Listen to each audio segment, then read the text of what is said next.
திமுக ஆட்சிக்கு வந்தால் கைத்தறி நெசவாளர்களுக்கு வழங்கப்படும் இலவச மின்சாரம் 100 யூனிட்டிலிருந்து 200 யூனிட்டாக அதிகரிக்கப்படும் என கனிமொழி உறுதியளித்துள்ளார்.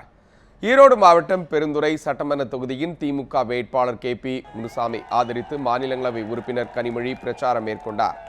அப்போது பேசிய அவர், திமுக ஆட்சிக்கு வந்தால் மின்சார கட்டணம் 2 மாதத்திற்கு ஒரு முறை என்பதை மாற்றி மாதம் ஒரு முறை என வசூலிக்கப்படும் என தெரிவித்தார். விசைத்தறி நெசவாளர்களுக்கு வழங்கப்படும் வீட்டுக் கடன் 3 லட்சம் ரூபாயாக உயர்த்தப்படும் என்றும் கனிமொழி கூறினார்.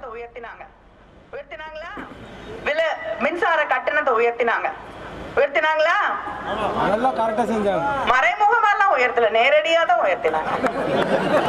வாக்களித்த மக்களுக்கு நன்றி கடனாக இவர் செய்த தவறுக்கு அந்த கடன் சுமையை மக்கள் தலையில ஏற்றினார்கள்.